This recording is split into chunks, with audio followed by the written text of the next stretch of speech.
Welcome to IOL PowerPoint presentations for History Didactics 2022. My name is Ndinela Mutuanaha, and my cell phone number where you can contact me is 08161 94945, and you can also get me on the email that is provided there. Welcome to this module. The first place, I want to get you to the general instructions. This presentation will cover all three exams to be conducted in May, in August, and in November 2022. So you need to study and make use of the prescribed study guides. Each question paper will consist of 5 questions and will be set randomly from all the topics in the study guide. So each question paper will be out of 130 marks, and you are requested to answer all questions. So in the first place, you should know history as a subject. This is what is expected to be asked in history as a subject. So you should know the meaning of history and the importance of studying history. What do I mean by this? You should know what history is and why do a historian, or why do we need to study history. So you should be able to provide reasons for studying history. Providing reasons does not just mean you have to mention. You need to be able to explain. For example, we study history to know about the past. That is not only it. You need to explain, because there it's an explanation. What does knowing the past what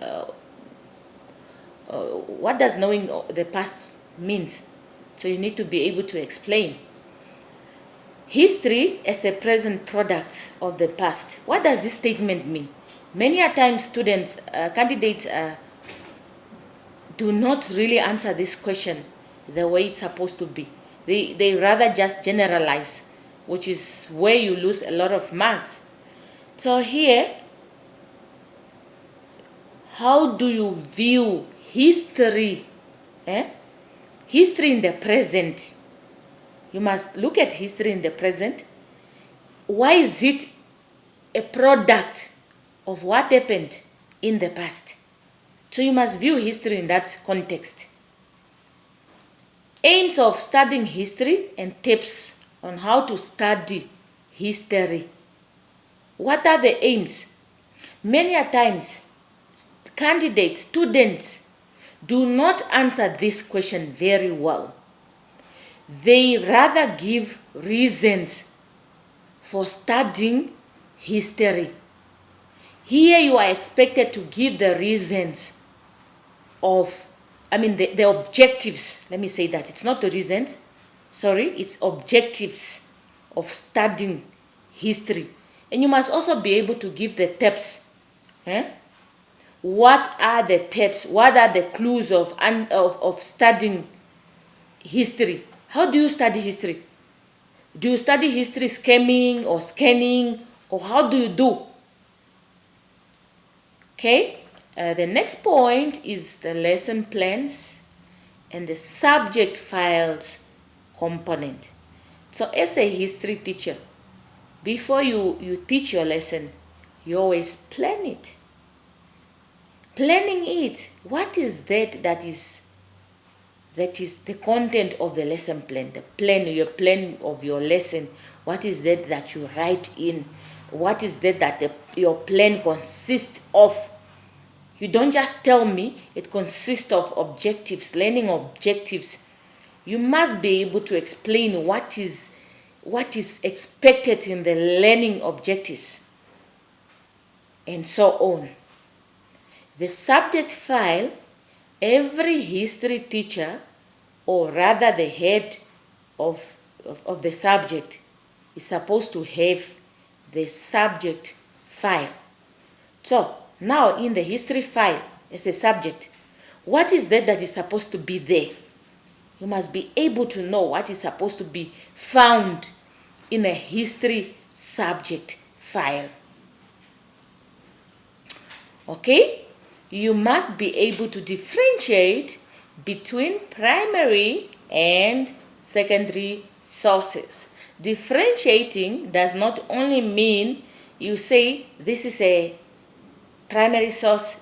You should also be able to explain what primary. If you don't know what primary sources are, then you'll not be able to differentiate. So, for example, what are primary sources? What are the examples of primary sources? What are the features or what are the characteristics of primary sources? Same applies to secondary sources. What is secondary source? What is a secondary source? You must be able to give a meaning of a secondary source. You must be able to give features or characteristics of primary sources and also give examples. If you don't know that, then I don't think you'll be able to differentiate between the two. In the second place, you are expected to know the elements of learning and teaching sessions. Now, what is under elements of learning and teaching sessions? What is that you are expected to know? As far as learning and teaching concerns, and the following aspects is what you should be able to know.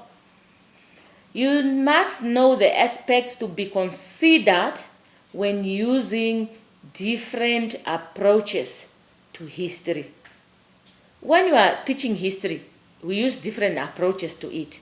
So what is that you need to know when you are using these different approaches of teaching history? You should also know about the thinking activities to incorporate in a history lesson plan.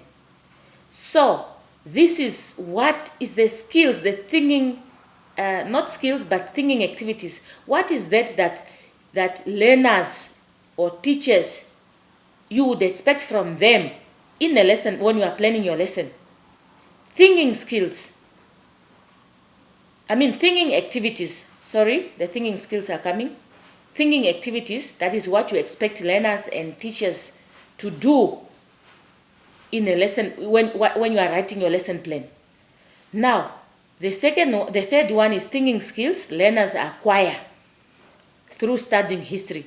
What type of skills do you expect or do history learners acquire or get when they are studying history?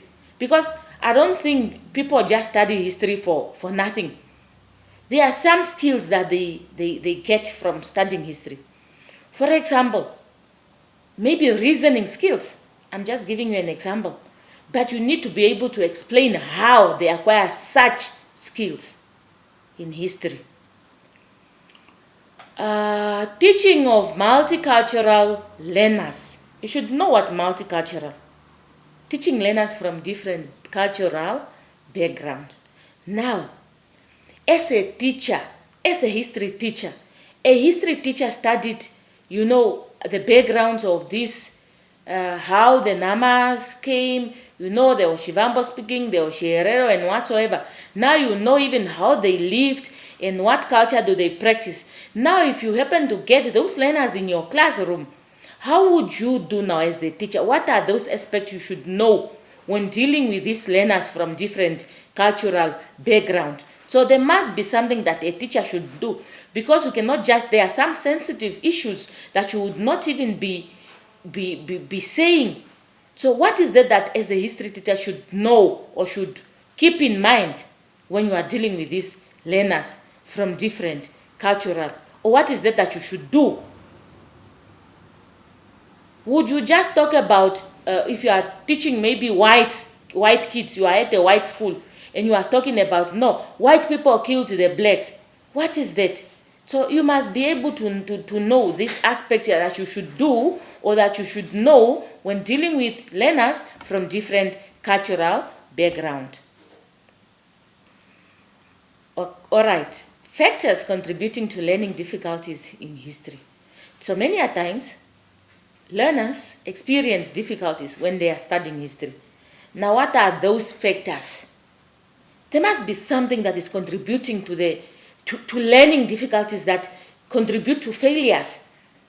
Somehow history is not it's not a difficult subject, but there are certain factors that contribute to learners finding it so difficult to study history that will probably lead to them failing history. So those are the factors that you should be able to explain, mention, and explain. The last one, you should know the effective teaching strategies appeal to diversities of learning styles. What do I mean by this statement? Effective means something that will be that will be having good effect on the learners. Now, what are those effective strategies? What are those? It's a teaching, the way a teacher, a history teacher teaches, but it must be effective to teaching and learning of the learners. So it must produce good results or good effects to the learners. So now, what are those teaching strategies? They must be effective. They must be effective to teaching and learning in the classroom. So when you are now dealing with different learning styles, what are the effective teaching strategies to these diversities of learning styles? Learners opt to learn differently. Now, what are the effective way from you? Because you as a teacher, those styles must be effective to the learning of the learners. So what are those? Let's move on to the classroom management. As a teacher, you are manager of your classroom. So what is that you are expected to do? So in this classroom management, you are supposed to know the key to being a successful history teacher. Because if you are not a good history teacher, then you are not a class manager. You are not a good class manager. So you should be able to know the keys. What are the aspects of being a successful history teacher? What is that a history teacher should be doing or should be, for example, we don't expect a history teacher to be always late, must be punctual. But you must be able to explain that. I'm just giving an example. And then the rest, you don't just give, it must be punctual. You must be able to explain how punctuality. All right. Characteristics of a learner-centered history teacher. Dear students, this is not, you are not asked to describe what learner-centered is all about. Many a times, I experienced this whenever I'm marking. So students rather give the features or describe what learner-centered education is all about. But this is saying characteristics. What are the features of a history teacher who gives learner-centered or who teaches in a learner-centered way? It's not about explaining learner-centered education, no. It's the characteristics, the features, the skills of that a history teacher who possesses or who gives learner-centered education. What are those skills that a history teacher who gives learner-centered education possesses? But do not explain learner-centered education in detail. We are not asked about learner-centered education, but give the features, give the characteristics of a history teacher who possesses a learner-centered education. We move on to the classroom punishments used to address inappropriate and unacceptable behaviors of learners. So, as a history teacher, what are those punishments that you would give to those learners who are possessing or who are showing or inappropriate the behaviors that are not accepted in the classrooms? How would you punish them? So this is what you are expected to give. You don't describe the unacceptable behaviors, but you show or you give or you explain the punishment, the type of punishment you would give to these learners who are misbehaving in the class as a teacher. Corporal punishment in Namibian schools. What are your views on corporal punishments in Namibian schools? As we all know that corporal punishment is not acceptable in the Namibian schools. You should be able to read about this and find out what is that Namibian education is saying about corporal punishment, and what is that and why is it not allowed? What is that corporal punishment, if teachers have to give it or have to practice it in classes, why is it not good for teachers to practice in Namibian schools? You must be able to give reasons. What is that is supposed, or that is likely to lead into, if you are always beating, or you are always, giving this or using corporal punishment towards the learners. So in short, why is it not acceptable in Namibian schools? All right, now let's move on to the last point: how to praise and criticize learners' behaviors. You should know that in our classes, we experience different types of learners. We have those learners who are doing well, who excel.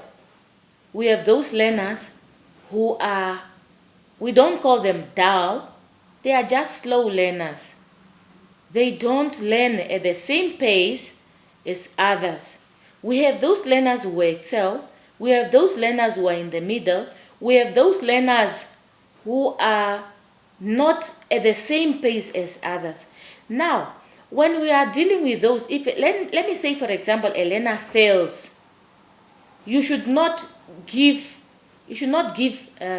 discouraging comments to such particular learner, but you give you should give such comments that would be able to make this learner, to lift up this learner. And the same applies to the one who are excelling. You should be able to give them, to praise them. Those ones who are not excelling or who are not performing well, remember, we do not keep them down, but we would also want them to be lifted up. So now you must be able now, because even those who are not doing well, they must also be praised in another way. So that is what we are expecting in this question, or in this praising and criticizing learners' behavior. So how do you praise those who have done well, or even those who did not do well? How do you praise them? How do you lift them up? And those who did not do well, how do you criticize? But criticizing is not in a bad way, but you make them, you criticize them in order to lift them up, to be able also to learn something, or to one day, score well, just like others. The assessment tools, in the assessment tools, you must know the importance of assessment. Knowing the importance of assessment is not only knowing the importance, like why is assessment important, but you should be able to know what assessment is. What types of assessment? What are the assessment tools used by a history teacher? And you should now then know the importance. Why is it assessment important in teaching and learning processes? Different types of assessment tools used in history. What is that assessment that we use in history? So because history it's a unique subject, what are the types of assessment we use in history? So in history, we do not only read the stories like what people say. You just read the story and then learners get your story. No. We use different types of methods of teaching. So another different types of teaching, to make learners understand, we use different games, so that You stimulate the learning interest of the learners. So in history, we also use different types of games. So what are those games that a teacher gives to the learners in order to stimulate the interest of the learners to be able to learn history better? So those different types of games are the one we expected to know.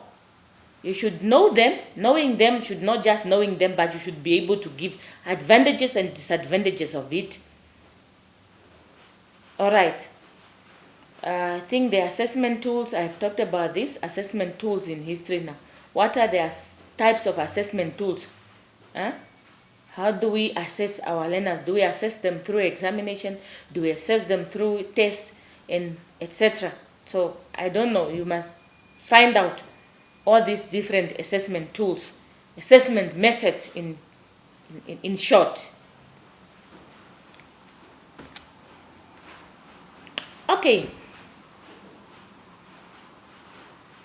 This is general principles of answering the questions in this module, history didactics. Before I move on to what is written here, I would like to make the most important note to you, dear students. We have realized that students are just going to direct to the internet, direct to the books, and copy and paste. Especially that you are writing online examinations. We have realized that you are just copying and pasting. I've realized marking a candidate script, but it's having a web round. That shows that a student has just directly copied things from internet and pasted it. Let me warn you, dear students, this one is intolerable. We are not going to tolerate this kind of behaviors anymore. If you are copying somebody's work from internet, you are copying it without referencing it. You are stealing somebody's work. And it's very dangerous. We are not going to mark your work if you have copied somebody's work without referencing it. It's not acceptable. And it has been coming all this since we have started with the online. Students just copy the way things are on internet and paste it. So you are not in any way allowed to do such things. So you are not supposed to copy somebody's work. You need to reference it. You need to indicate according to who this year has mentioned this and that. We are not saying that don't get information from the internet. Don't get the information from different books. But if you are copying it the way it is, even if you are copying the way things are in the study guide, you must reference it. You are supposed to write in your own words. But now you are just copying and pasting. This is not allowed, dear students. So when you are answering the questions, you must answer all the questions. Please, dear students, don't leave blank spaces. This way you are losing marks. At least try to write something. And then you'll be scoring, maybe you'll be getting 2 or 3 or 5 from that, instead of just leaving a blank space. Dear students, please, can you try to answer all the questions? This is a teaching methodologies. This subject, history didactics, is a teaching methodologies. So it requires your general teaching experiences. For example, if you are a teacher, you must be able to know the lesson plans components. But most of the students, they even fail. They even just leave that blank. You as a teacher, how would you become a teacher if you do not even know the components of a basic lesson plan. You do not even know the components. You do not even know what a lesson plan consists of. History subject file, you do not even know what is expected from a subject file. When you start to get into the field, one day you would become a subject head. Then you'll be expected to have this subject file. So you must know what is supposed to be in the file, in the history file, from a subject head. So these basic things these are the teaching methodologies, methods of teaching history. So you must be able, you are expected to know these things. Make sure you know the topics in history. So history from grade 8. So here the teaching methodologies, you are supposed to know all the topics. You must be able to have, not be able, but it's a must. You must get yourself a syllabi for history, grade 8 to 9. You must also as well have a syllabi for history, grade 10 and 11. And then from last year, there was an introduction of AS level. So you must also be able to have AS level syllabi, because you are expected to know, you are studying history to be able to teach history from grade 8 to grade 12. So you must be able to know all the topics, because if I ask you to give a lesson plan, I will just choose a topic randomly from any grade, from grade 8 to grade 12. I may give you a topic, design a lesson plan on the topic Scramble for Africa. So you are expected to know all those topics in history from grade 8 up until grade 12. So as a history teacher, you must be able to have this syllabi. You should also be able to know, I forgot one thing, one most important thing. You must be able to set up a scheme of work from all this. A scheme of work for grade 8, scheme of work for grade 9, a scheme of work for grade 10, scheme of work for grade 11 and grade 12 AS. So a scheme of work is not something that somebody has to set up for you. That's why I may even ask you, set up or design a scheme of work, just like I would ask you to design a lesson plan. So a scheme of work is a plan of how you are going to distribute your work now. You do not need to have it from somewhere, unless you get an example and then familiarize yourself with that example. And then you must be able, when I ask you in the examination in the examination or in an assignment, design a scheme of work, you must be able to design it within there, but you are not copying it from somewhere. That's why you are requested to know all the topics from grade 8 to grade 12. So if in your village, you are at the village, or in your town, the closest school to you do not have grade 12 or do not have grade 11. Most of us are teachers, but we are only teaching at primary level, and we are now trying to upgrade. You must be able to get access to these documents by maybe going to the regional office, or some of these documents like the syllabi, you have them, they are provided to us on our NIET website. So you must be able to have this. If you can't get it from school, you must be able to go to the NIET website and then download them for yourself. All right. You are expected also to have, many a times you students, you do not read your study guides. You must be able to study. Give yourself time to study. Then from there, you will be able to, when the exam approaches, you'll be able to know what is expected from you. So we just study when we are going to the examination. And this is not what I have provided to you now, it's not limiting you to study further. This is just a tips of what is expected from you. So, dear students, this is the end of our presentation. Thank you.